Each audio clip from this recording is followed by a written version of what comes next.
కట్టినట్టుగా కనపడుతున్నటువంటి ఈ సుందర భవన సముదాయాన్ని ప్రభుత్వ పరంగా ఎంత చేసినా కూడా అది ప్రజల యొక్క భాగస్వామ్యంతో ఈ రకంగా ఉంటుంది అని చెప్పి నిరూపించినటువంటి వాస్తవ రూపం ఈనాడు ఈ పాఠశాల యొక్క భవన సముదాయం. పదవికి అలంకారం తెచ్చినటువంటి సోదరు సమానులు ఈ రోజున కనసాని చంద్రశేఖర్ గారు. ఎందుకంటే ఈ రోజునున్న రాజకీయాల్లో ఇవాళ ఎలాంటి పరిస్థితుల్లో రాజకీయాలు ఉన్నాయో తెలుసు. నిన్ను చూస్తే నాకు అసూయ, నన్ను చూస్తే నీకు అసూయ.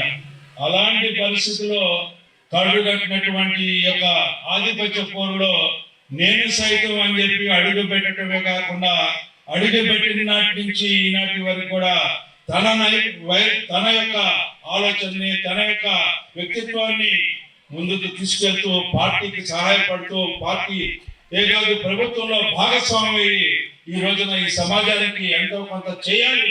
నేను ఈ రకంగా రాజకీయాల్లోకి వచ్చానంటే నా యొక్క బ్రాండ్ కనపడాలి. ఏ రకంగా వైద్య వృత్తిలో చూపించానో అదే విధంగా ఈ రాష్ట్ర ఎదుగుదలలో, పెరుగుదలలో, అభివృద్ధిలో నా బ్రాండ్ కనపడాలని తపన పడే వ్యక్తి యొక్క సువర్ణ హస్తాల చేత ఈ రోజున ప్రారంభించబడినట్టు దానికి ఈ రోజున ఏ రకంగా ఉంది అంటే బంగారానికి నిలిచి చెక్కితే ఏ రకంగా ఉందో ఈ రోజున ఆయన యొక్క ప్రారంభోత్సవం జరగడం వల్ల ఆ రకమైనటువంటి నడిచి జరిగింది అని చెప్పి నేను భావిస్తూ, ఎందుకంటే 1 కిలోమీటర్కి ఒక పాఠశాలని, ప్రాథమిక పాఠశాలను పెట్టిన ఘనత, 2 కిలోమీటర్లకి ప్రాథమిక ఉన్నత పాఠశాల పెట్టిన ఘనత, 5 కిలోమీటర్లకి ఒక హై స్కూల్ పెట్టిన ఘనత, అంతేకాకుండా కేవలం 12 గురుకుల పాఠశాల అంటే 400 గురుకుల పాఠశాలని ప్రారంభించుకున్నటువంటి చంద్రబాబు నాయుడు నాయకత్వంలో ఈ రోజున, పవన్ కళ్యాణ్ గారి నాయకత్వంలో ఈ రోజున ఈ ప్రభుత్వం కొనసాగుతూ ఉంది.